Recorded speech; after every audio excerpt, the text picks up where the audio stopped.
And now you can see my new background in all its glory for these segments. You can't see the full thing because I had to make it fit within, this screen right here. I'm looking over at it on my other screen. But if you are hopping in here a little bit late, you may have seen this. I posted it on Twitter and also in the Astropub Discord as well as my own Discord. But I had this commissioned for this specific purpose. It was one of my Christmas presents to myself. But I've got Jail and Paul. Oh, there we go. And Old Man Al Hurston. And I have created my own headcanon that they are all professors at the university that I am studying at the Retor system. And I'm in the university library. And their portraits are up there in the back because they're esteemed, professors of different various colleges at the university. And I even talked to all three of them and asked them, what would you be professors of? What universities in, Star Citizen lore would you be professors at? So I forget which exact one, but Jail said he would be xenobiology, xenolinguistics, I think. One or both. I forget the name of the system, the university in the Retor system. And then Al said, dang it, I should have wrote this down. Anyway, there's a university on Australia where Al lives in real life, mentioned multiple times in the lore for Star Citizen, and he said he would be a professor there. In my headcanon, I made him I made Al Hurston a professor at the university, Hurston University at Lorville, and he's a professor of economics and business. And he has joined academia instead of following, staying in the family business. But he's also the chairperson of a foundation or a charity that helps, like a scholarship foundation for the youth of Hurston, so that they can seek out higher education. And then I forget what university Paul said he was interested in. But he was thinking anthropology, and I've head canonized them for this purpose. So we're going to move on to the December Galactapedia update, and then we will be caught up until the January comes out, and we'll do that one when I come back from work after this week. I have to go out of town on Tuesday, and I won't be back until late Sunday night. So let's pull that up and close the November ones. Okay, so we've got, and now let's transition back to the other window. I use these transitions to help me find it when I edit them out, so that way I can upload these onto my YouTube channel. 3, 2, 1.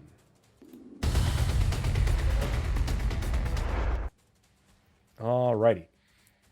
So we are here with the December Galactapedia update, and we've got a full-length article on the fall of Caliban and the last stand of the Lost Squadron. This one, the lore piece for it, is really good. If you haven't read it, I highly suggest it. The Caliban system is very interesting and has some idiosyncrasies to it that I think are kind of interesting, and either will be retconned or had additions made to them in order to have them make more sense. But we're not covering the Caliban system as part of the short articles. It looks like let's see. So welcome to this month's Galactapedia update roundup. This month we analyze the fall of Caliban, meet mysterious religious leader Marcus Fael, who we looked at as part of the November Galactapedia update for the Lear system and the Outsiders. Learn the history of Tadmor terraforming concern, celebrate the RSI galaxy, and visit the Null and Oberon systems. Join the Spectrum thread for any discussion or feedback. The Spectrum thread we're not going to look at it this evening, but oftentimes people ask really good questions in there, and people like Sherry and Adam and the other people on the narrative team will answer them and provide clarification and additional information that's worth checking out. So let's open up the Fall of Caliban. So we'll read this one, and then we'll get into the systems related stuff. And then we've got the person and other things. But when we look at the systems, we'll pull them up on the Ark Starmap as well. So, the Fall of Caliban. Oof, that picture. Rough. That looks bad. So the Fall of Caliban. Before we get started, Caliban is the most recent system to fall to the Vanduul, the most recent human system fall to the Vanduul, and it's the only one since the fall of the Mezers. So that's an important distinction. So on the 7th of July, 2884, a Vanduul clan, the Fall of Caliban, a Vanduul clan led by a kingship, launched a surprise attack on the moderately populated planet Cryon, Caliban 2. The 88th UEE Navy Logistics Support Squadron were the only military forces in the system at the time of the attack. They managed to hold off the Vanduul for 2 days. A Navy Logistics Support Squadron held off the Vanduul for 2 days. With a Vanduul attack led by a kingship, allowing much of the planet's population to escape at the cost of nearly the entire squadron. Naval reinforcements arrived on the 3rd day to engage the full Vanduul fleet, but they were unable to hold out against the onslaught. On the 23rd of July, 2084, so 16 days later, after heavy casualties, Cryon and the rest of the Caliban system were lost to the Vanduul. In honor of their sacrifice, the 88th Squadron was retired, earning them the nickname the Lost Squad. This battle marked the last time a kingship was spotted by United Empire of Earth forces until the Battle of Vega II in 2845. So actually, before we move on from reading this, let's pull this up, because I think this is important to look at. And it's something that a lot of people don't consider, and it's something that a lot of people might find interesting to speculate on. So let's pull up the Caliban system. I see your comment, Shady Phase. I'm going to read it here in just a second. Let's zoom out. Okay. So Oberon's system, where the little Perseus that could, effed over 2 Vanduul cap ships by itself and got its ship line restarted. Yep, and we're going to read about Oberon here in a second. Oberon, I think, is one of the more interesting systems, and is probably someplace that I will be spending a lot of time in-game based off the gameplay that I'm looking at. And we actually covered the Oberon system in a previous Lore Pools gameplay, if I remember, when it was part of the Galactapedia update. I want to say maybe it was the October one or September. I've covered a couple of these when I first got started. But so here's the Caliban system. And so here are the large jump points. Caliban does not have any large jump points that we know of. So that's something that's important to think about. The first system to fall to the Vanduul was Orion, right here. Large jump point to Vulture and Viking, Vanduul held system. Second system to fall to the Vanduul, Tiber, the Grinder. Large jump point to Vector, Orion, which was held by the Vanduul at the time, and also to Virgil. Third system to follow the Vanduul, the Virgil system, connected to Tiber by a large jump point. The fourth system to fall to the Vanduul, Caliban. No large jump point, but the attack on Caliban was led by a kingship. So the question is, can kingships traverse small jump points? Do we think that's realistic? Or actually, no, my apologies, medium jump points. Or is there potentially a large jump point that we are not aware of? We do know from the lore article that details the fall of the Caliban. Not this one, but the original one. That the sensor systems and everything that was protecting the Caliban system was in ill repair. And the UEE was not putting effort into maintaining it. We're not long after the fall of the Messer era when the Caliban fell. And so the after the fall of the Messers, the UEE economically was not in a good state. Really, the UEE was hanging on by a thread essentially, and so essentially probably didn't have the resources to protect Caliban, and probably didn't make it a priority because the Vandal raids in Caliban were smaller ships, smaller raids.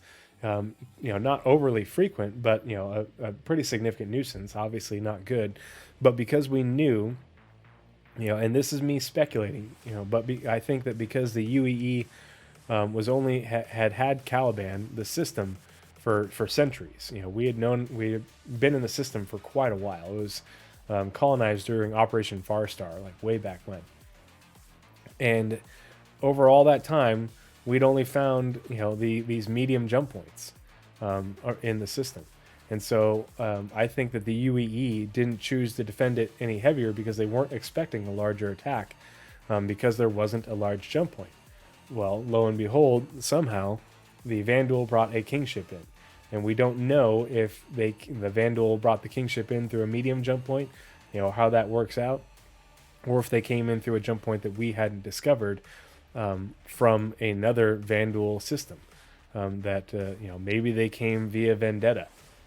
Or an unknown Vandal system or something like that. We have no idea, but that's my speculation based off the way these things are laid out. Because otherwise, all the other systems that have fallen to the Vandal have fallen when a kingship attacked. A kingship attacked Orion. A kingship attacked Tiber. A kingship attacked Virgil. A kingship attacked Vega. A kingship did not attack Oberon. It was a medium-sized clan that attacked Oberon. And they actually make note in the lore that no kingship arrived in Oberon, but we know it was a medium-sized clan, and that with the retribution and the Navy, the retribution was like the anvil, or the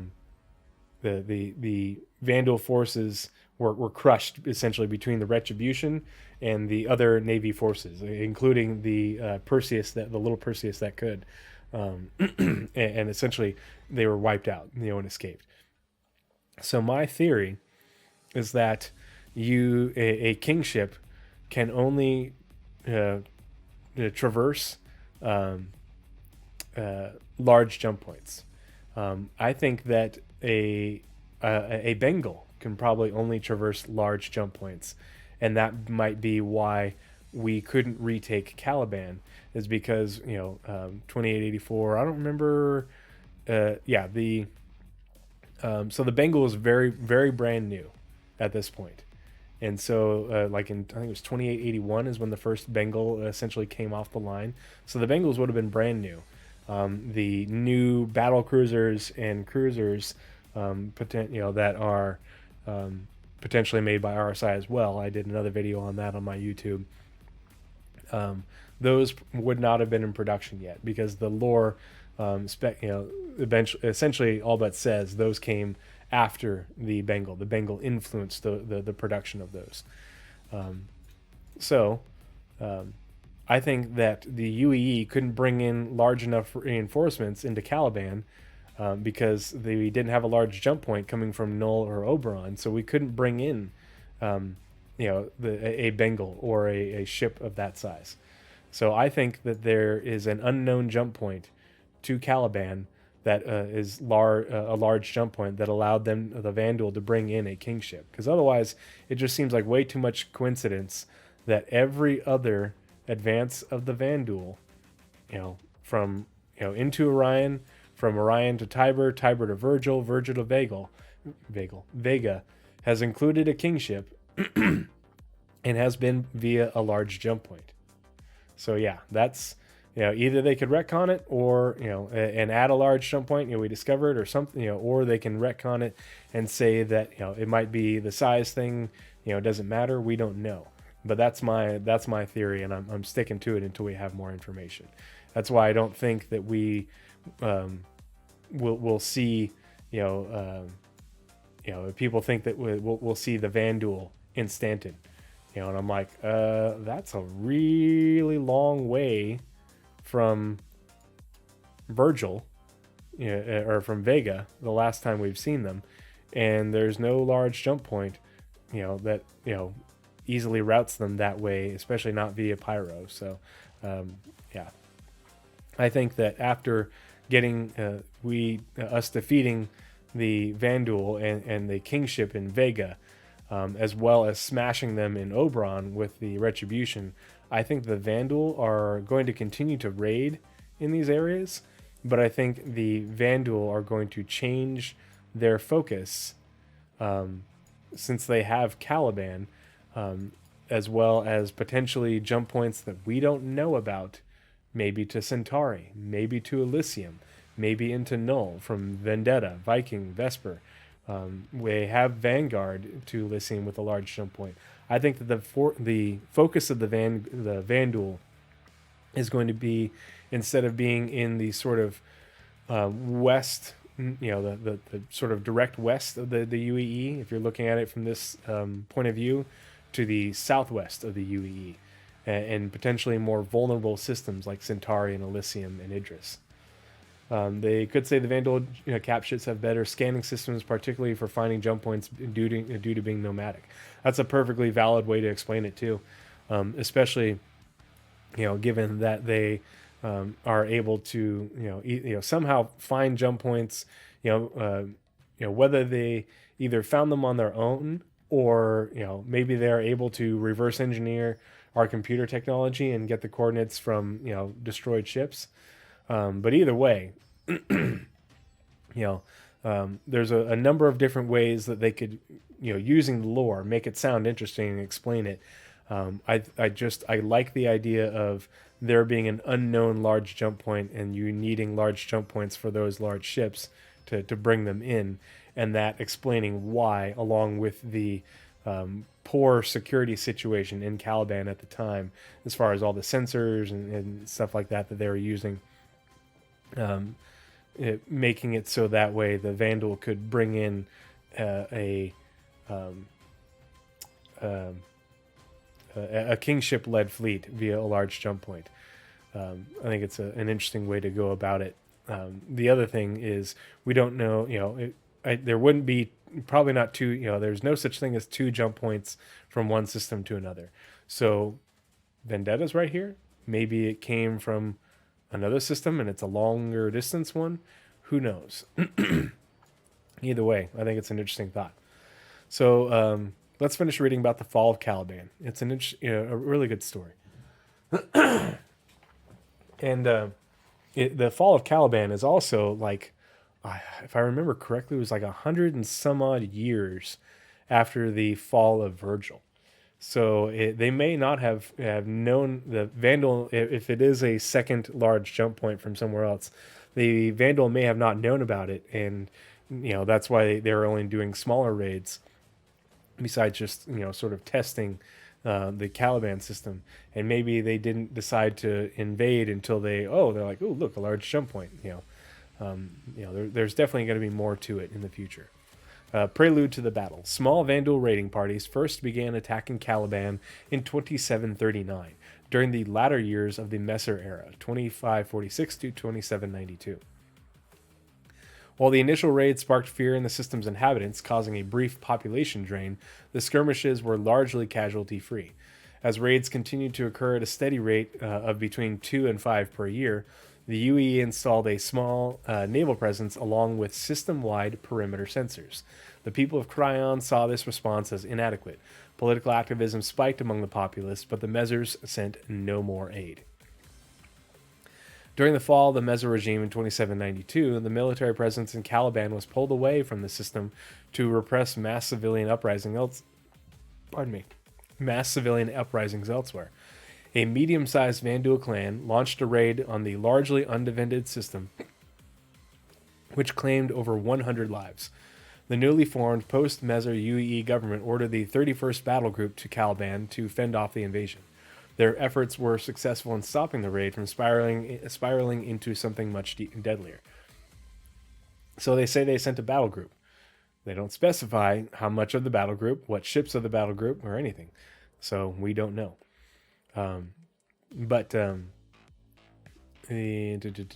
This was very, shortly after, the fall of the Mezzers. So the UE is in turmoil. The recovery period hasn't even started. The Bengals and other ships don't exist. We're still using the same Mezzer era, largely Aegis capital ships that have not fended well against the Vanduul for centuries. Suppressing the people more important than protecting them. Yep, basically the theme of the Mezzer era. Subsequent Vanduul raids dropped to previously established levels of roughly 5 per year, finally peaking in 2859 when a single large clan clashed with the 31st Battle Group in the system's asteroid belt. This was the last Vanduul raid until 2884. So the Vanduul were conducting multiple raids a year for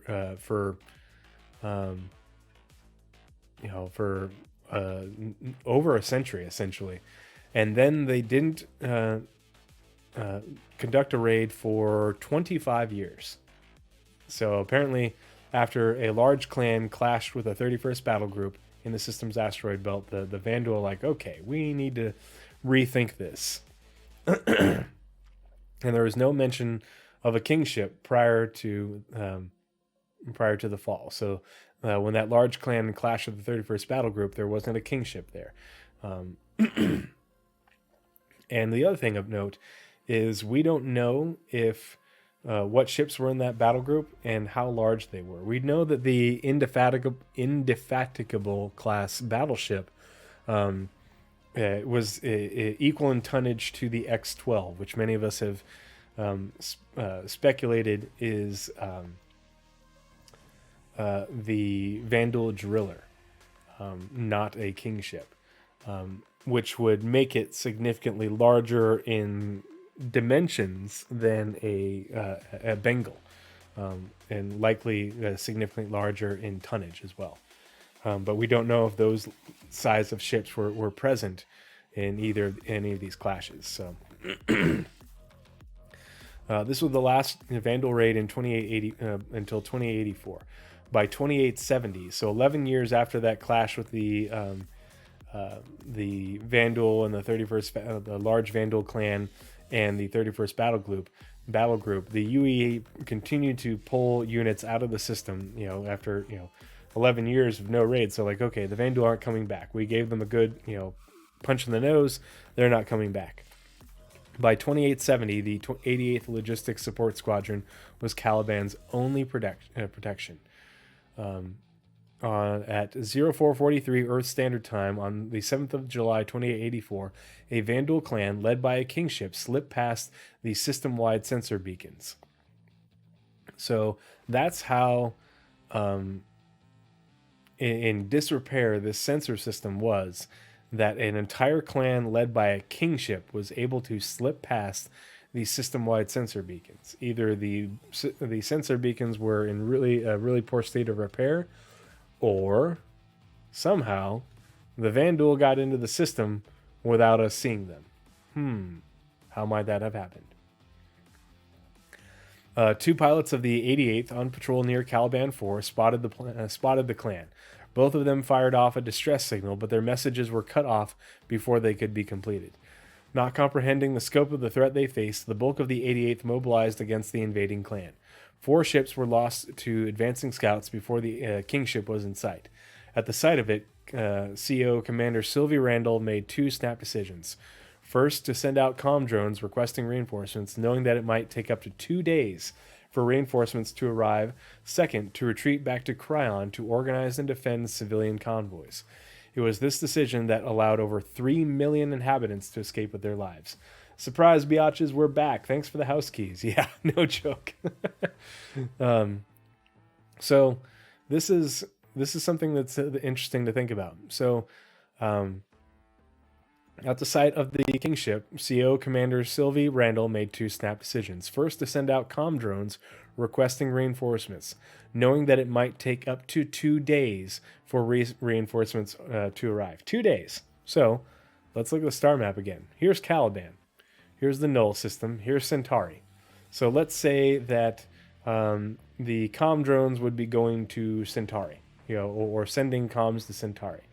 And she's saying that it would take 2 days for the comm drones to get the message to, say, Centauri, and then for reinforcements to go from Centauri through to Null, through Null to Caliban. So let's look at let's use a tool, a route, the route tool, and let's go from let's see, Centauri.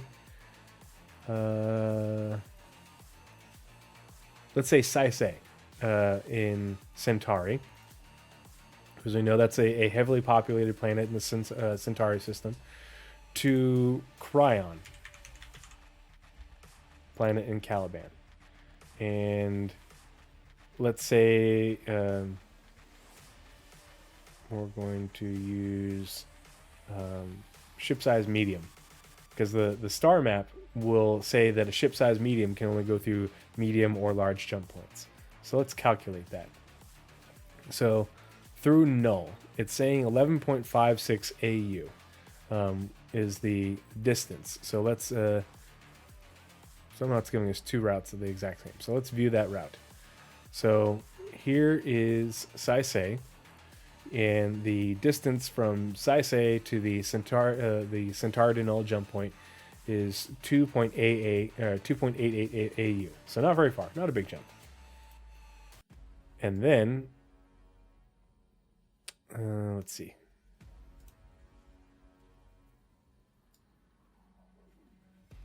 Why didn't it? There we go. And then the Centauri to Null jump point, from there to the Null to Oberon jump point, is 2.34 AU. Okay, so combined, we're looking at 5 AU, which is the distance of Stanton, essentially. And then from okay, so you have to go through. Why is it taking us through Oberon?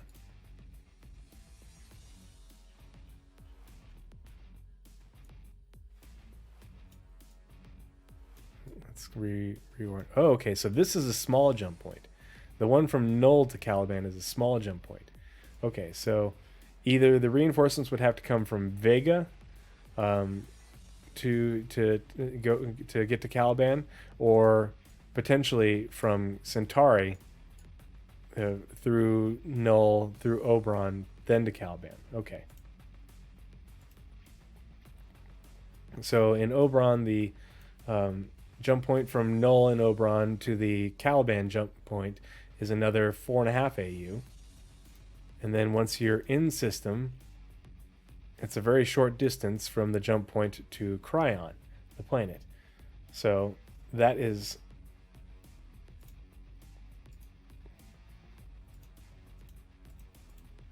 one potential way that reinforcements could have come. The other one is, let's spin this around. The other one is from Vega. So I think it's very likely that reinforcements could have come via Centauri, via that medium jump point. That would have been the largest jump point to get there, because let's see. There's no large, and yeah. So there's a medium right there in Oberon, and then a large from Oberon to Caliban, or Oberon to Vega. So say they're coming via this medium jump point right there. So let's use the route tool again, and we'll do a route from Vega. Oops. Let's see.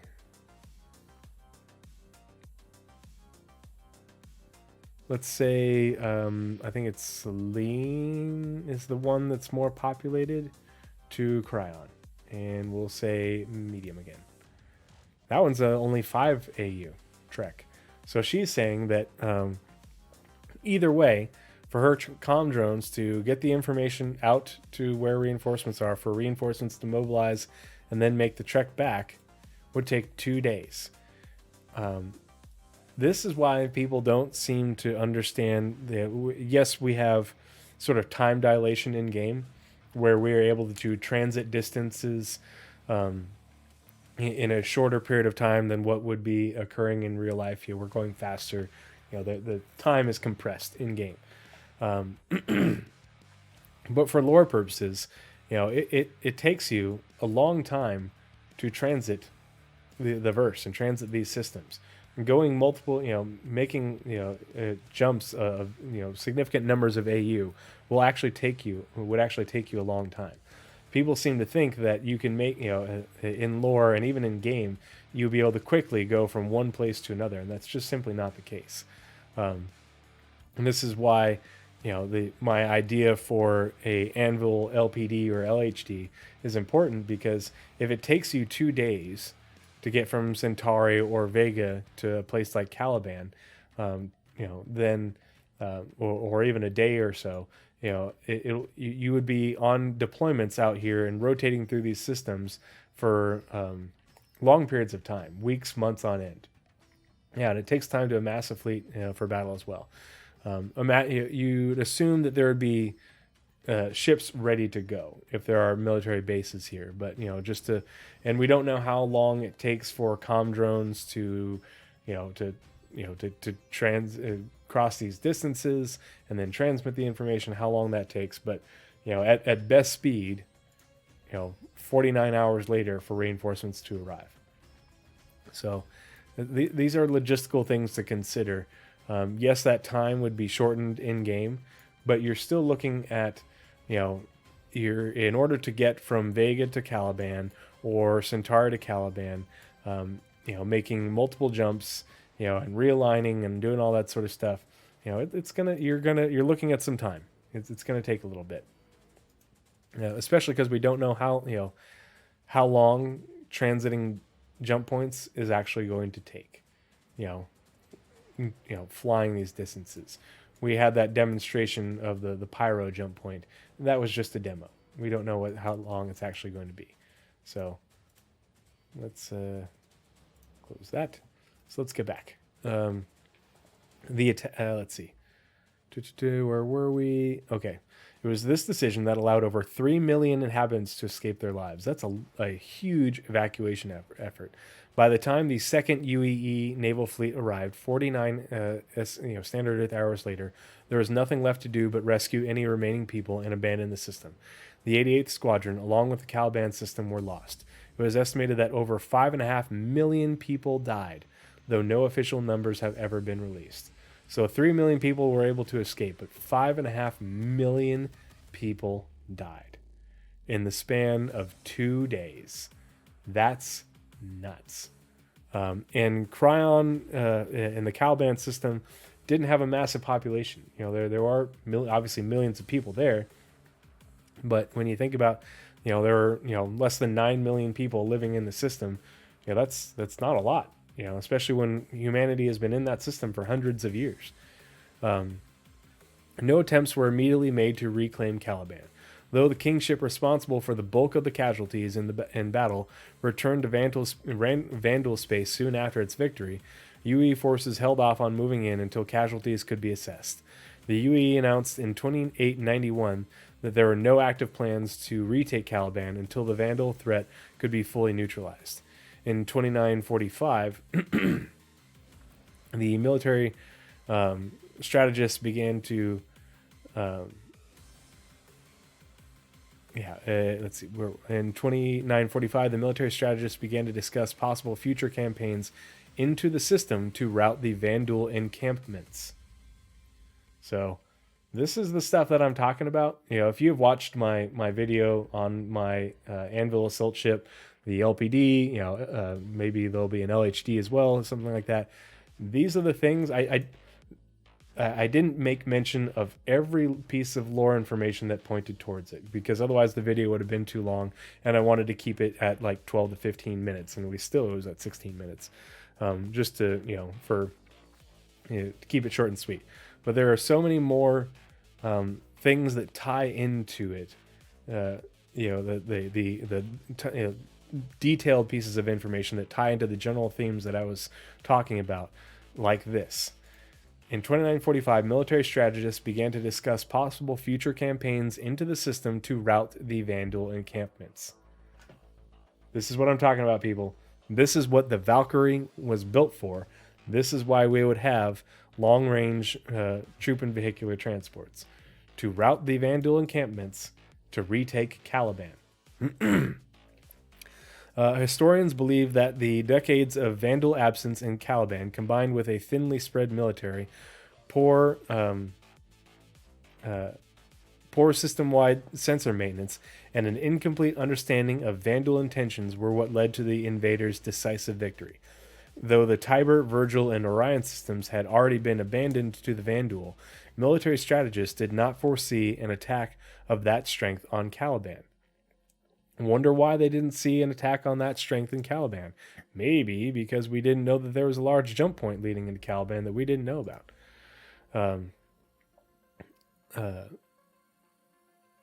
The 88th Squadron was there in full force, but one squadron was not enough to stand against the firepower of a kingship. In honor of their sacrifice, Squadron 88, redubbed the Lost Squadron, was officially retired from the UE Navy. Vandal harvesters are actively consuming what is left of the Caliban system. Cryon, once a thriving, lush world, is now devastated. There are no known human inhabitants in the system, unlike Armitage in Orion. So, interesting lore article. Lots of interesting information that people aren't aware of. Lots of stuff that ties into my own thoughts that you guys are already probably well aware if you've watched my video or seen Paul and I talk on his Captain's Table or Lore Citizen. So let's get into the other articles. So Fall of Caliban, convenient because it shares a... Pardon me.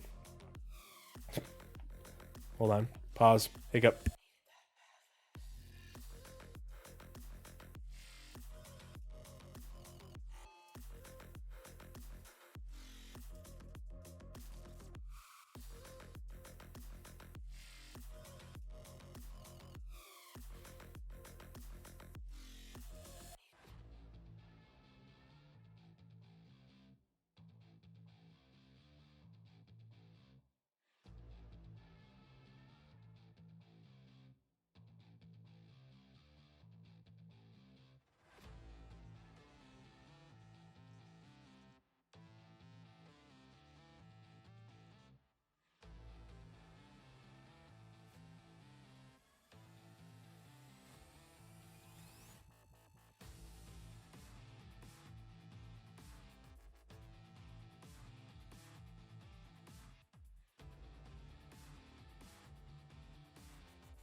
Oh, sorry, I forgot to turn the mic back on.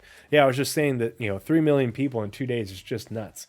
Were they making trips to Oberon back and forth really quickly, and to Null? Did they bring in more ships from Oberon and Null, to help with the evacuation effort? The 88th was a logistics squadron. Did they have large-scale haulers or something like that?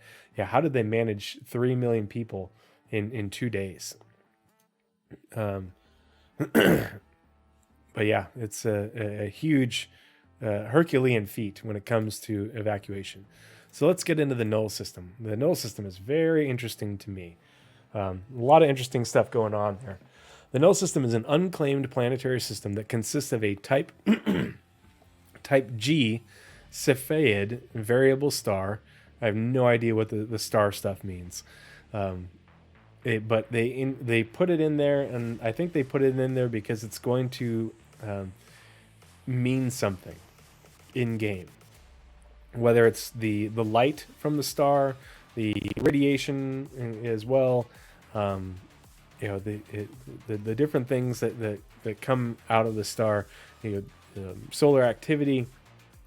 There's a reason that they hired Sherry Heiberg with her astronomy background, and she consults with an astrophysicist with all of this stuff. Not only because it gives it more believability, but I think we'll see a lot more in-game things related to the behavior and types of stars. But Null was discovered in 2290, so way back when, by nav jumper Antoine Lebec. It was one of the first systems visited and charted by humans after Croshaw in 2271 and Retor in 2287. So Null is a very old system. The planets of Null are all located outside the system's green band, save for Cole, Null 3, which has resisted all terraforming attempts thanks to its dense and stormy atmosphere. Null remained mostly uninhabited until 2571, when the UEES Olympus crashed into Ashana, Null 5, while pursuing anti-Meser activists. Tavaran expatriates have claimed the crashed ship, along with the abandoned infrastructure left behind from the past enterprises. So this part is pretty new. The fact that Tavaran expatriates basically run Olympus now. It used to be that it was just a Tavaran smuggler warlord guy, basically ran Olympus because it's a smuggler's haven. But now they're saying that Tavaran expatriates basically have claimed the ship and the abandoned infrastructure entirely, and sort of run it. So you'll see a lot of Tavaran, and Tavaran probably less, very unfriendly to the UEE and very unlawful in the Null system, and particularly on Ashana at Olympus. So let's open up the Null one, and before we do that, so here's the Null system, and Null has a large jump point to Centauri and to Oberon. Turn those off. And then it looks like it's a single medium jump point to Vega, and then small jump points to Caliban and Croshaw. So 1, 2, 3, 4, 5 jump points, and it's interestingly positioned. The other thing that's interesting about Null is it's 120 AU. It is huge. Not the biggest system by far, but it is one of the biggest systems in the Star Citizen universe. It's just absolutely massive across. So let's go ahead and take a look at it. The good thing, though, when it comes to the size, is jump point, jump point, jump point, jump point, jump point. So all 5 jump points are in the interior of the system. So let's zoom all the way out. So all 5 jump points are very close to the star, and very close to Null 1 and 2.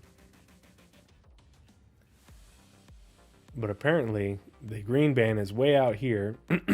Here's Cole, here's Null 4, and here's Ashana way out here. So Ashana is very far away. We don't know where 120 AU is.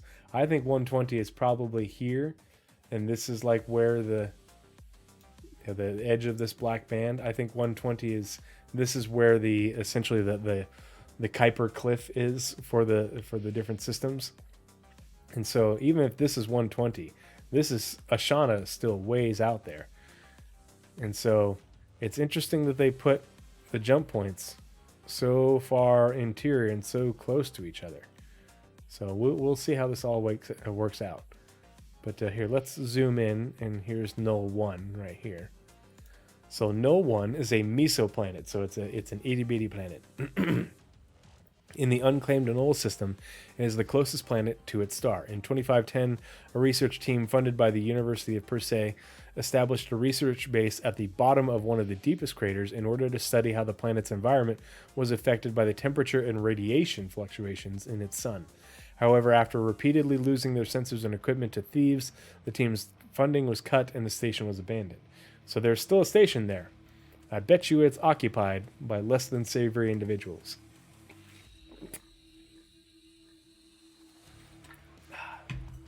Stay hydrated, folks. Everybody drink water. And let's look at Null 2.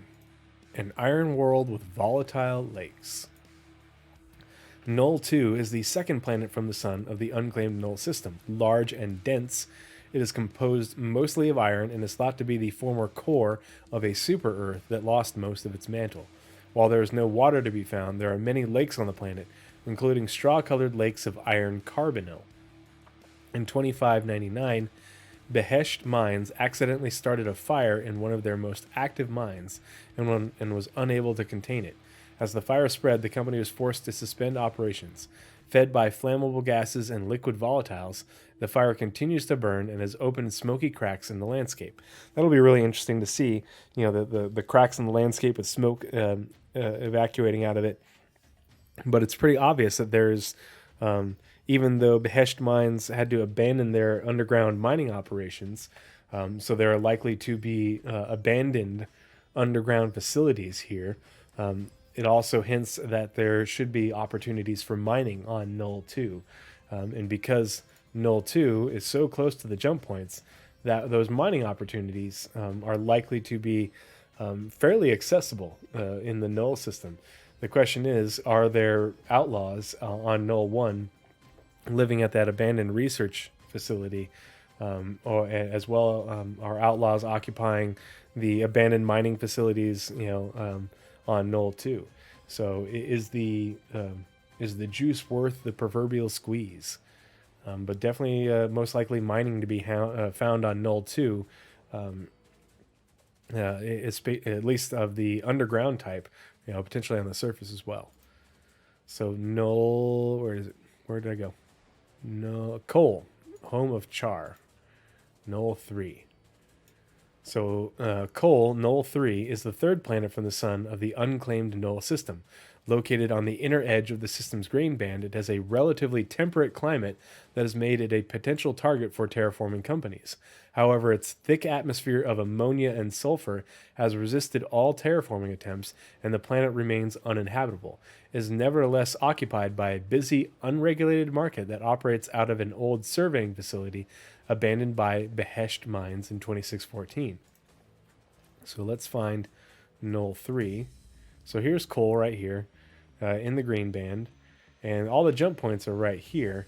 And if this is 120 AU, this is still a good distance out from the jump points, but not nearly as far as Ashana. And there doesn't seem to be anything else any farther out. So Coal is a ways out, but they're a busy, unregulated market. So definitely a black market. So the things that you can't find legally, in the UEE, you'll be able to find at Char on Coal. Shady Face says there's a place like that in the U.S. Coal mine caught fire and is still burning today, decades later. Yeah, I've watched a thing on TV about that. I think it's either West Virginia or Pennsylvania or something like that. Like an entire town had to be abandoned. Pretty wild. So let's look. So there's going to be hauling opportunities to bring stuff to Char on Null 3. Both lawful and unlawful. Definitely, smuggling and stuff like that. So that'll be an interesting place to visit. Interesting to look at too, because it's operates out of an old surveying facility. So what that facility will look like, because it's abandoned, how that'll come out. As a reference, Pluto is about 40 AU from the sun. Yeah, it's a ways out there. Let's see. So where are we? So Char, a black market destination. Char is a former surveying station on Coal, Null 3 in the Null system. Constructed in 2493 by Behesht Mines, the facility was abandoned in 2614 after the cost of operating it exceeded the profits the company earned from mining the planet's resources.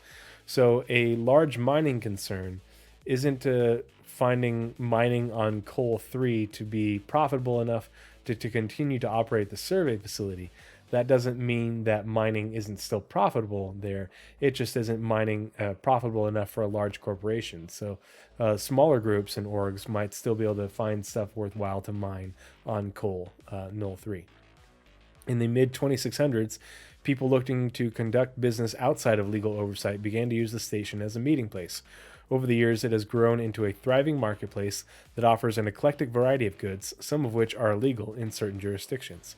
Some are legal, some are not. So it'll be a really interesting market to visit. I've spent a lot of time in Middle Eastern bazaars while I was deployed. So it's a very interesting atmosphere. I'm looking forward to seeing how it works out. I imagine it's all enclosed, and that being that the atmosphere is hostile to humans, so it'll be a very interesting planet to visit, and especially Char on the planet. So let's see. So there's Char. Null 4. Null 4 is a gas giant in the unclaimed Null system and is the fourth planet from its sun. A lightning storm that stretches across the entire world has been active on Null 4 at least since it was first observed in the late 2200s. Some spacecraft that attempt to refuel in the upper atmosphere in spite of the danger are often damaged beyond repair. Many of these wrecked ships end up in orbit around the gas giant or drift to its Lagrange points over time. So another Levski. Yeah, it could potentially be very similar to Levski, different types of people, but I think you're going to see a lot more bizarre market-like influence than what Levski has. A lot bigger, a lot more to offer. The lore on Null 4. This is, most people would be like, oh, it's a gas giant and it's risky to refuel there, and okay, so it's the only gas giant. So it's going to be difficult to find fuel in the Null system, especially given that Null is so huge. So hauling fuel into the Null system is likely to be very profitable because Null 4 is such a dangerous place to refuel. But many of these ships, so some spacecraft that attempt to refuel in the upper atmosphere, in spite of the danger, are often damaged beyond repair. Many of these wrecked ships end up in orbit around the gas giant or drift to its Lagrange points over time. Yeah, exactly, Shady Phase. There will be salvage opportunities aplenty, in the Null system around Null 4. So either at the Lagrange points, each planet has 5. So these would be drifting to, I forget which ones are which. Let's open up another tab. And I'll pull up an image of how Lagrange points work. Here we go.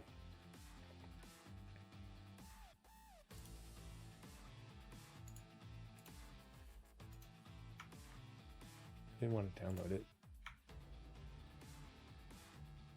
Here we go. All right, so let's move this over here. All right, so say this is Null 4, the gas giant. Here's the L1 Lagrange point, here's L2. So this is where the gravity between the star and the gas giant cancel each other out right here. This is where they cancel each other out right here. And, here's where they are all cancel out. So these essentially become stable orbits where things just sort of collect right here. That's why we see the stations being built at Lagrange points, asteroid fields forming, gas clouds, all that stuff. So you would likely see salvage collecting at the near Lagrange points. It would take a really long time for salvage to reach these other ones. But I would expect you to see salvage wrecked, derelict ships at L1 and L2, and then in near orbit around Null 4. So could be some pretty lucrative salvage. Let's see, around Null 4. But keep in mind, here's Null 4, and the jump points are way in here. And if this is 120 AU out here, let's rotate this around. So if this is 120, this is probably 25, 30, maybe 40 AU. So it's good ways out. But, if it's a good ways out, it means that somebody, other people might not be inclined to go salvage out there because of how long the trek is. So, but you will also have to support your salvaging operations by bringing out fuel, bringing out material, having people hauling your salvage back to the jump points and wherever else it can be used. But, saying straight up that people, salvage goes on there because people have tried to refuel there because it's the only source of, of gas, gas where you can get fuel there. That's a really interesting point. These little tidbits in the Galactapedia updates are why I do these videos and these recordings, because they are, they very, they tell you in no uncertain terms what gameplay opportunities will be available at certain locations, what the sort of theme around certain areas is. So let's go back to for Ashana. So Ashana is the 5th planet from the sun of the unclaimed Null system. A cold desert world, the majority of its surface is covered in shifting sand dunes interspersed with glaciers. In 2571, the UES Olympus was pursuing a group of anti-Messer activists to their makeshift base on Ashana when it drifted too close and was caught by the planet's gravitational pull. The carrier crashed and was subsequently abandoned. Now, 2571. This is way, way, way before the Bengal.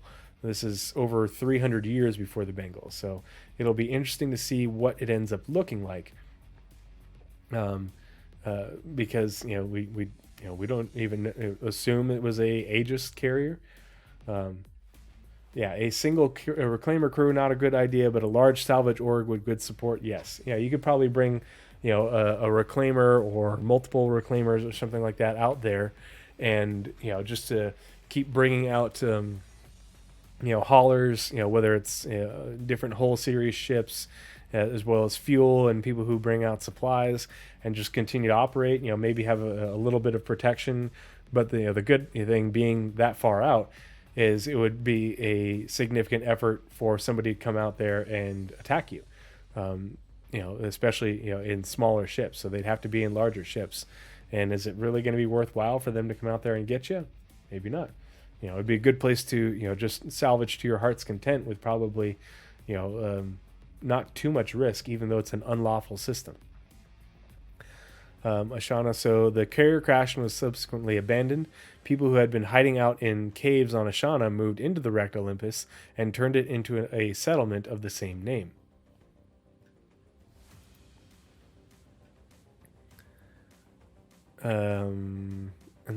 It's interesting they don't tell me more about it. There's a lot more information about Olympus, but it's supposed to be a haven for smugglers.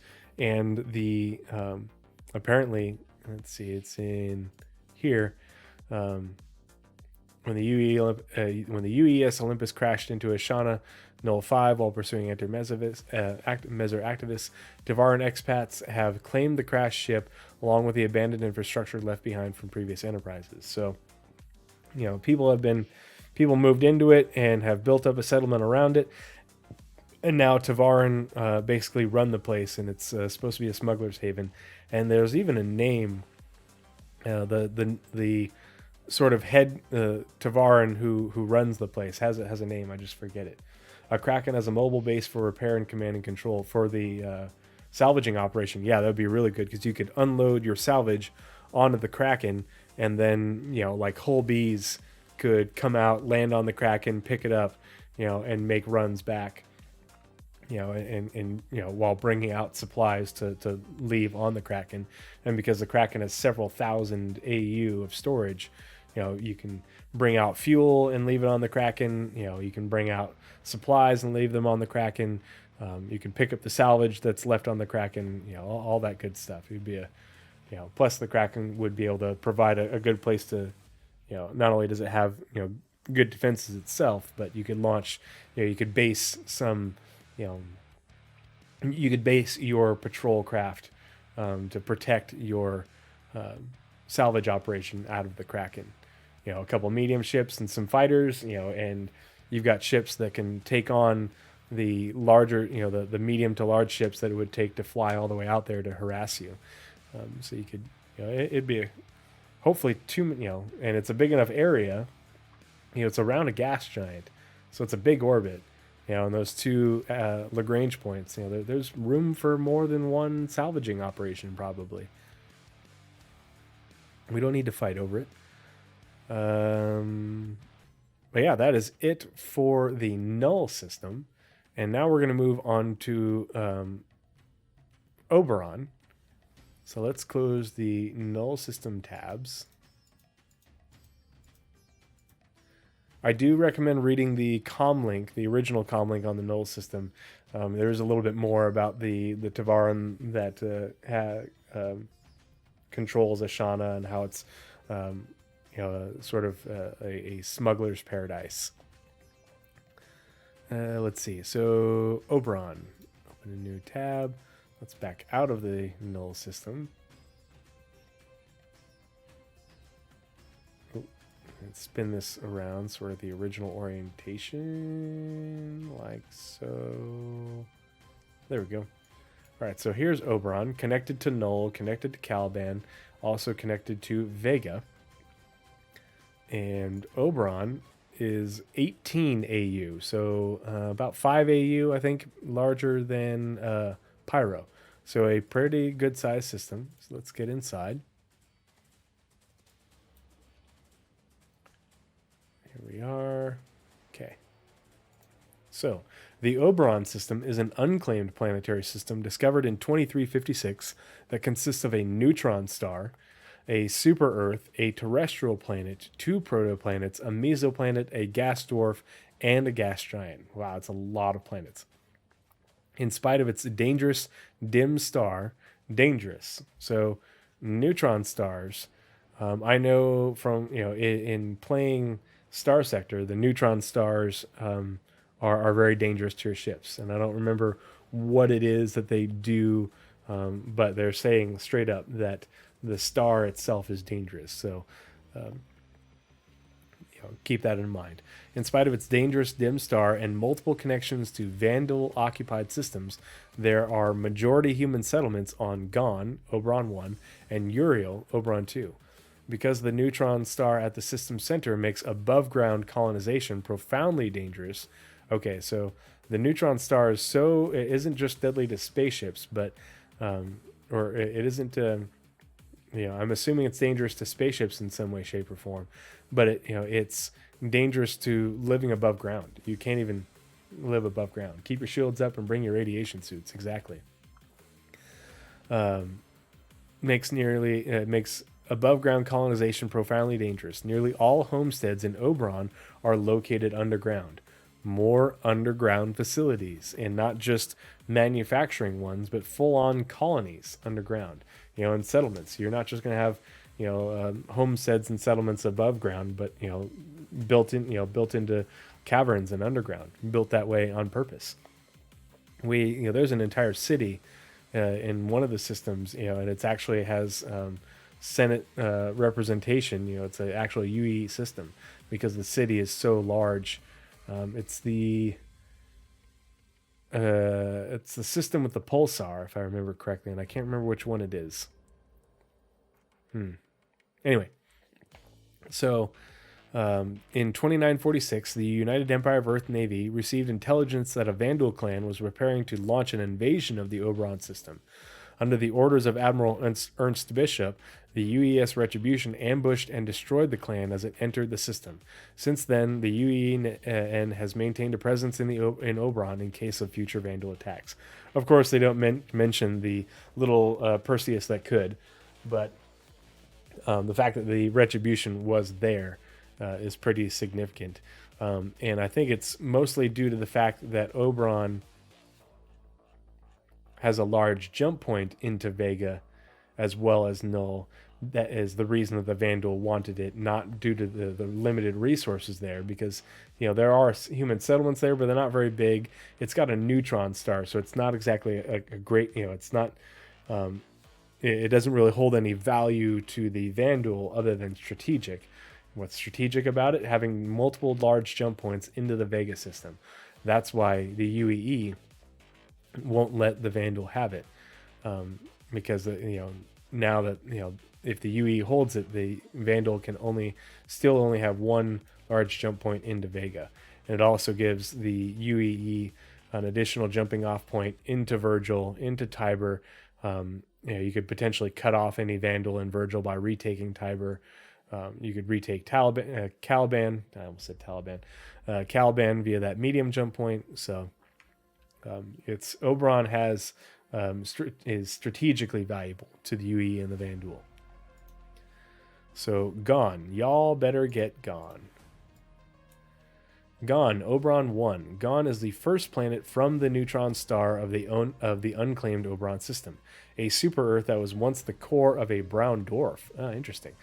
This planet is rich in carbon and has long been rumored to hide vast deposits of diamonds that have yet to be discovered.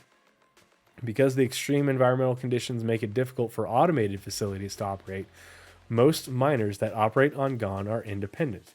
According to local legend, one of the earliest miners on the planet used to chase away rivals while yelling in a Cathcart regional dialect, Chinewa better get gone. So speaking in Belta, thus giving Oberon 1 its name. So there's definitely mining opportunities on Gone. The question is, because Gone is close to the neutron star and settlement, you're not going to find settlements on the surface. Are the mining opportunities underground as well? Are you going to be mining in caverns? Driving around in rocks? Through tunnels and such. Are there there aren't automated facilities like we see at some of the outposts in Stanton and stuff. So are there actual above ground facilities, or is everything underground? Do they carve out a hole in the ground, fly your ship into it, and that's where the underground facility actually is? There isn't an above ground presence. We don't know, but we can reasonably speculate that there is independent mining aplenty on Gone. So Uriel, a sad story of corporate betrayal. Uriel is the second planet from the neutron star. Actually, before we read Uriel, so let's get back into Oberon. So here's Oberon's star, itty bitty, and obvious. I don't think this is like exactly to scale. I'm not sure how this works, but you can see that Gone is likely very, very, very, very big, because it was the core of a brown dwarf star, so it's essentially a super Earth. So yeah, it's good size. And here's Uriel. So Uriel, Oberon 2. Uriel is the second planet from the neutron star in the unclaimed Oberon system. Before the formation of the UNE, there were few regulations on the discovery of new systems. When Titania Terraforming won the coordinates of Oberon in an auction, they sold plots of land on Uriel to offset the cost of terraforming the planet. However, the company failed to completely terraform the planet, and the stranded, newly arrived colonists who were forced to establish settlements underground in order to survive the cold and hostile world. Today, while there are some above-ground structures, the vast majority of people on Uriel live in a warren of interconnected, underground towns organized around familial lineages that can be traced back to the world's original settlers. Another story of corporate betrayal in SC? No, can't be. Say it isn't so, right, Shady? Yeah. I'm sensing a theme here. Now the question is, so is it the... They talk about how, because the neutron star at the system center makes above-ground colonization profoundly dangerous. Is that for all planets? Nearly all homesteads in Oberon are located underground. Okay, so Gone, extreme environmental conditions make it difficult for automated facilities to operate assumedly on the surface. But they've talked about how Uriel, they attempted to terraform it. Now, would have terraforming the planet protected it from the neutron star, making it so you could live on the surface? Because in the rest of the lore, the original comlink on Uriel, it's a very cold, icy planet, very snowstorms and all that. And so the failed terraformation. The weather above ground is bad, but is it a combination of the weather and the neutron star that make it so that above ground settlements are rare? While there are some above ground structures, the vast majority of people on Ural live in a warren of interconnected underground towns. So there are going to be a lot of underground structures, underground facilities, underground towns, even cities in Star Citizen. So it's going to be really interesting to see how these get built. But when they say they are interconnected, how are they interconnected? Or is it just a tunnel with an underground road and you drive a ground vehicle to get from one town to another? Do they have railways that they've built? What is the infrastructure like for these towns? How built up are these towns? I'm just asking Shady Face because I don't know anything about neutrons, stars or anything like that. I'm assuming it's radiation or something like that. But if the radiation is that bad, why would you try to terraform the planet? Would terraforming the planet protect you enough from the radiation of a neutron star? I don't know. Just read that a neutron star magnetic field is so strong that if you get within 1,000 kilometers of it, your body would basically dissolve. That's wild. Yeah. So I don't know how all that works. I have no astrophysics background whatsoever. But yeah, it's interesting. And so we also don't, Oberon is 18 AU, I think is what I said. And so we don't know how far out that is, and we don't know if these orbits are actually correct or if they're going to change. But Gon is apparently very close to the star, as well as Uriel. But they also didn't include a green band in the star map for the Oberon system, even though it apparently should have one if Uriel was a terraforming candidate. Yeah, because Inhumans are inherently dumb and stubborn. So yeah, I'm very interested to see all the variety of underground facilities, towns, locations that we're going to have, and what traversal of them is going to be like, especially with how big they are, and if they say they're interconnected, the interconnected parts, going to be really interesting. Oberon 3. There we go.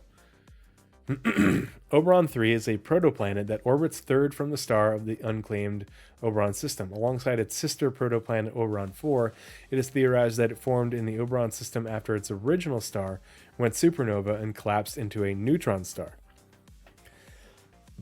Pardon me.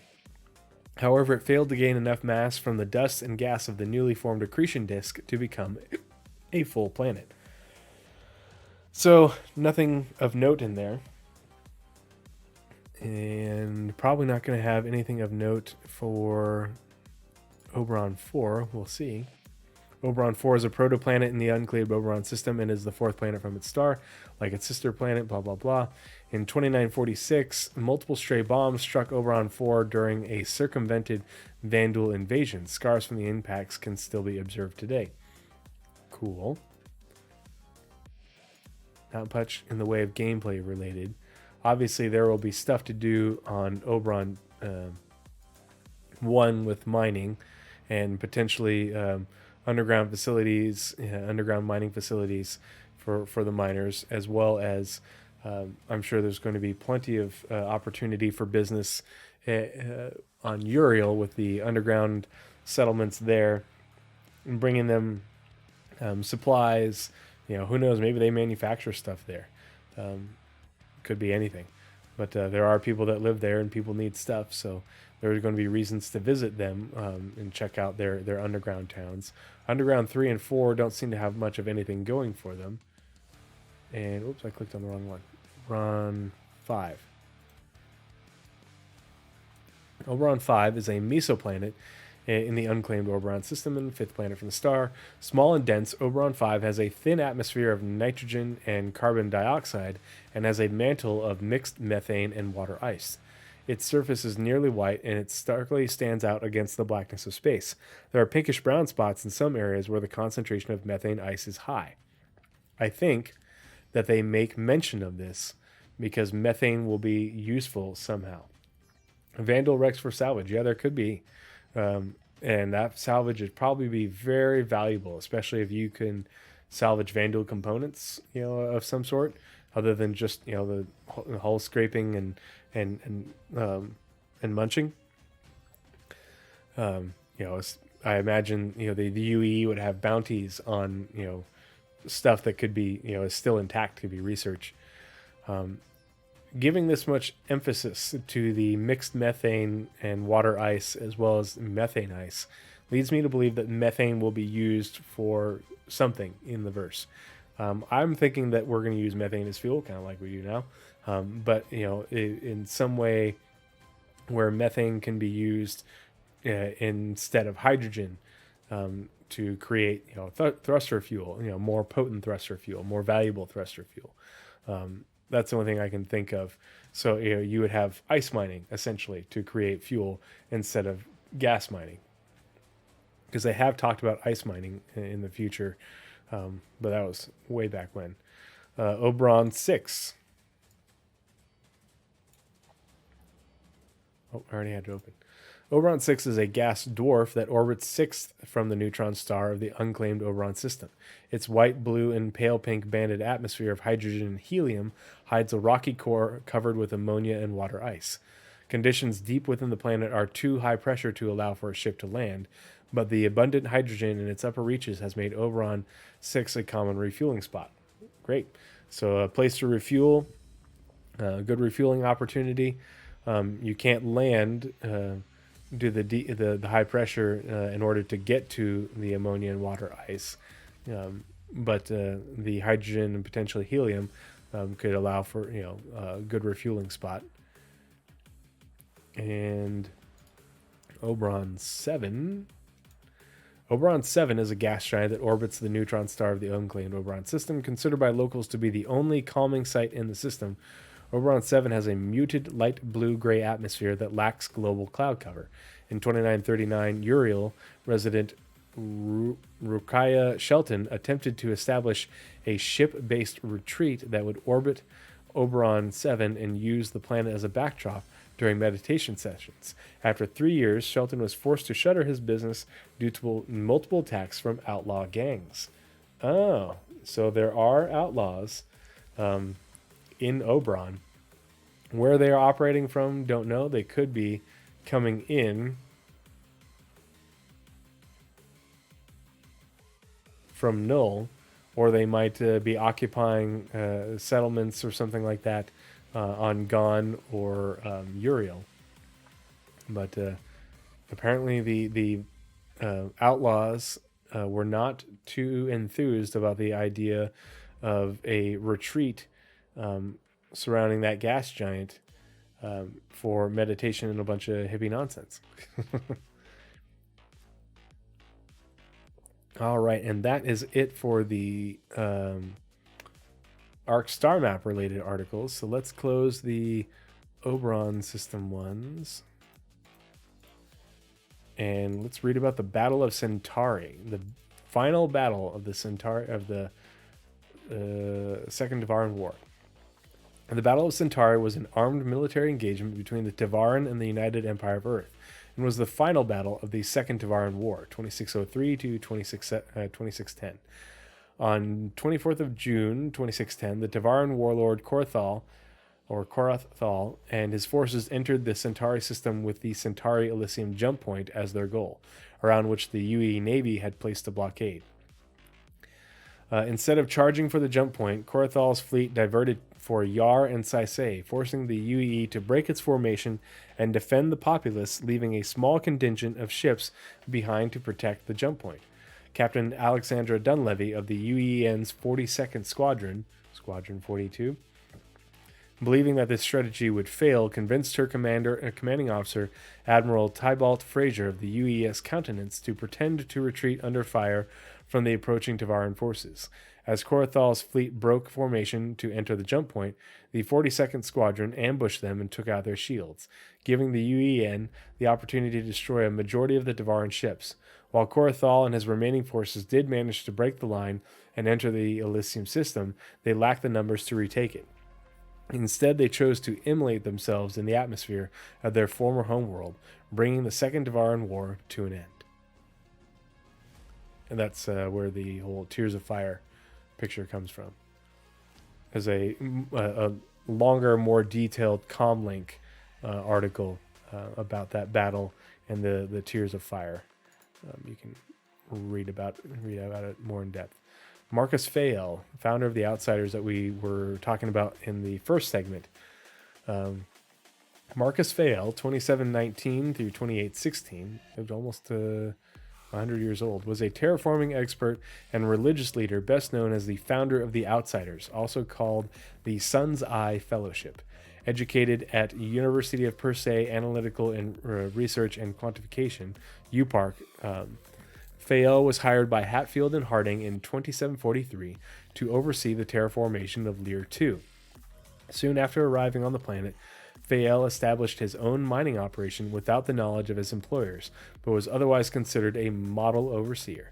In 2803, Hatfield and Harding named Fael Employee of the Year, but he declined to receive the award in person. Instead, he sent a vid to the banquet in which he constantly repeated the phrase, purity of purpose. Finally, in 2812, Fael cut all communication from Lear II and sent out a looped broadcast announcing the planet's purification was complete and that he and his followers would be its stewards. Hatfield and Harding dispatched mercenaries to retake the planet, but were rebuffed. Fael renamed the planet Maya and led his religious order until his death from natural causes in 2816. Nuts. Just, yeah. Outsiders Religion, Sun's Eye Fellowship, Lear II, Marcus Fael. Yeah, it'll be interesting to see, because we have the Fire Rats, which are sort of a cult-like gang in Pyro. We've got the Outsiders, or Sun's Eye Fellowship, which are very cult-like. I think there are a few other mentions of cult-like groups within Star Citizen. And so I'm really looking forward to seeing the AI behaviors for the NPCs when we go and meet these people and visit them and interact with them. Tadmor Terraforming Concern, a failed terraforming company. Tadmor Terraforming Concern was a terraforming company that operated from 2298 to 2369. Founded by tech entrepreneur Corian Tadmor and backed by venture capitalist funding, the company won terraforming rights to Fora 2 in 2308. Although the planet was located outside the Green Band, they hoped that recent advances in technology would allow for the resource-rich world to be terraformed. However, after many years of fruitless attempts, TTC's financial backers brought a lawsuit against the company in 2364 for failing to deliver on its promises. TTC sold all its Fora-based terraforming platforms to the new company, Nemoco, in order to fund its legal battle. When Nemoco announced it had discovered a jump point to a new system in Fora, with help from former Tadmor employee Deho Ochoa, TTC filed suit against them, alleging that Ochoa discovered the system while employed with TTC, and thus TTC was entitled to a stake in Nemoco's operations. Due to a lack of evidence, the suit was dismissed in 2369, and TTC was subsequently dissolved. So this is one of the examples that I alluded to in a previous Pathfinder segment I did that I recently uploaded to my YouTube called Can Explorers Strike It Rich? And this is one of the best examples of how someone discovered a jump point and a new system and kept the information to themselves and didn't give it to the UEE, sell it to the highest bidder, and kept it themselves until they could use it or ended up using it for their own benefit, to make them money or support their own operations. So, and there's more lore about Nemoco and the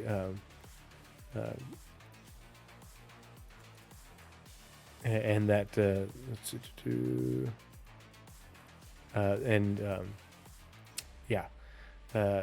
there's more information about the Nemo system, NemoCo, and how that all went down, and what it eventually led to. Yeah, there's been numerous instances in the lore where these sorts of things have occurred, and so explorers can absolutely get rich. While discovering jump points and new systems is going to be rare, I think it's going to be more common than people think, simply because, certainly not common, but I could see, 1 to 2 a year eventually, just because if you think about it, these new systems would be blank systems. They would have planets, and the planets, would have atmospheres. Some would have flora and fauna. Star Citizen, the CIG would have to create the planets and the stars and the system itself, but they don't have to cover it with settlements and fill it with stations and NPCs and all that stuff. It's just blank. And we know that the Planet Tech team can create planets in weeks. They can essentially make a blank system with asteroid fields and asteroid belts and planets and moons and all that. In a matter of a couple months, they could make an entirely new system that's blank, and then just put it in the game and wait for somebody to discover it, and the jump point to it, and jump points from it, jump points within it, going to other places. And somebody could discover that system and keep it all to themselves. They could, take the quick cash payout, sort of like if you win the lotto and you take the lump sum, or you could use it for your own ends, and explore it yourself, and keep the riches to yourself. You could use the routes, through the system, for hauling in order, to have shortcuts. You could use it as a base of operations to conduct pirate raids, depending on where it's situated. There's these are all things that have happened in the lore already, and I don't think CIG and the narrative team are being subtle about it when they mention these things, in order to give people inspiration to not just, oh, here's the coordinates for a jump point, sell it to the UEE. Here's a new system, sell it to the UEE. Keep it for yourself. Do what you want with it. Maybe you just want to be a hermit. You want to make a new Levski, and it's not just a tiny little station, but a full-on star system, that's independent from the UEE. RSI Galaxy, last article, and then we'll be calling a night. The Galaxy, which we should all be well aware of, is a large multi-role spacecraft developed by RSI. Released in 2952, it was scheduled to be unveiled the same year at the IAE, but the show floor prototype was stolen. Oh, okay. So the one that we saw in the Jax McCleary show episodes was the prototype that was meant to be unveiled at IAE, and so it was stolen en route. So it wasn't actually in full production. Jax McCleary, the popular Spectrum show Whitley's Guide, discovered the prototype on Ruin Station while live streaming his escape from the Pyro system, where he had been traveling with a group of outlaws. The Galaxy is a ship designed for easy customization, with a midship space constructed to house different modules. Cargo, medical, and refinery modules debuted alongside the ship, with plans from the company to produce more at a later date.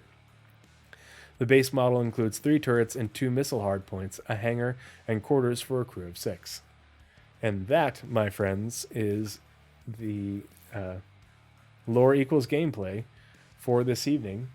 I really appreciate you guys coming and hanging out with me and hanging out and chatting. Let me know what you think about these different bits of lore and the mentions related to different gameplay aspects, especially related to locations on the Ark Starmap. I hope you have found this interesting and informative. I'm not going to continue. I'm not going to do the latest serialized fiction lore piece. I'll do another episode on that because I need to get to bed, because I'll be babysitting all day tomorrow, my friend's kid, along with taking care of my own. So it's going to be a long day. Pathfinders will be, very, very soft. Yes. Yeah. Let's see. A 13-month-old and a 9-month-old. My kid's pretty easy. He's pretty dang chill. My friend's kid, not so much. Daddy's going to have his hands full. But yeah. Pathfinders will be back tomorrow night, and Nazareth and I will be reading through the combined monthly reports. And not only do we have the Squadron 42 and Star Citizen monthly reports, the PU monthly reports, but we have the combined November and December monthly reports. So it's going to be thick. I've already read them twice through. I'll probably read them one more time tomorrow at some point while the kids are napping before we get started. Lots of really good, juicy information. Yeah. I'm excited. You should be excited too. And then, like I said, I leave for work on Tuesday. I won't be back until late next Sunday night, but then I'll be home for 11 days. While I'm at work, hopefully I'll have some downtime because I'm working on the script and getting the B-roll for my next video on boarding actions in Star Citizen. If you hung out with me and Atira Kell and Night Cobb a few nights ago, we did the 4th episode of Armchair Admirals and Generals, and we talked about boarding actions and damage control. So I'm building upon that, along with the information that Nazareth and I gathered about boarding when the Legionnaire was first released. And I'm going to do my second short form video, same sort of style as the Next Great Capital ship, looking at the lore surrounding boarding in Star Citizen, the mechanics we have in game, as well as related information from real life and how it applies. So sort of an all-encompassing look at it, but in short form. Can't wait to board an LHD just to get owned by a squad of tonks. Yeah, and go through the airlock and down the hallway, end up in the hangar, and then there's a tank turning its main gun, a tonk. Yeah, it'll be good. But there's a lot more information about boarding in Star Citizen than people realize. If you saw the latest Whitley's Guide to be released, was the Anvil Terrapin, which mentioned boarding in it. I think, it was the Whitley's Guide from Jump Point. Was not a recent article. That one was released at an older Jump Point that finally released to the public. But that's one of my sources for the video. I bought one Legionnaire. I only have one. I don't have multiples of any ship, but I did buy a Legionnaire because I think the Legionnaire, when I don't need a large ship like the Valkyrie, I think the Legionnaire will be a great drop ship as well as a boarding ship. And I am confident that the Legionnaire will fit in my Polaris hangar. So that's why I have one. But yeah, that is it for this evening. I hope you guys like my new background. Here, we'll transition back to that screen. If you didn't see it earlier, I hope you like my new background with our good friends Paul, Algared, and Jail. And and I hope you appreciate the lore as much as I do. Stay tuned because I will be doing the next episode of Lore Equals Gameplay when I get back from work to read that new lore piece. I already brain farted about what it was called. We'll be reading about that and talking about regeneration, how it applies to regeneration, what impact they might have on gameplay associated with regen. And I assume we'll be getting the next Galactapedia update pretty soon. I don't think the Galactapedia updates will stop. I think we're gonna the only thing that's going to be affected will be new lore fiction coming out, per that announcement from the narrative team about their release schedule. But again, thanks for coming and hanging out with me. Thanks for watching and listening. These will be uploaded to my YouTube probably sometime next week, because I have to upload Armchair Admirals and Generals, as well as this tomorrow's episode of Pathfinders first. But you guys all have a good night. Come hang out with me in my Discord. Please consider giving me a follow if you haven't already. Always, yeah, I'm here for you, MWalker300. Glad to have you. If you haven't checked out my YouTube, please do. Just youtube.com/@tree0311. Consider watching the videos, giving the channel a subscribe. We are almost to 1,000. We need 1,000 subscribers to get to monetization so we can continue to raise even more funds for stackup.org. But yeah, have a good night, everybody. 07 Tree 0311 signing off.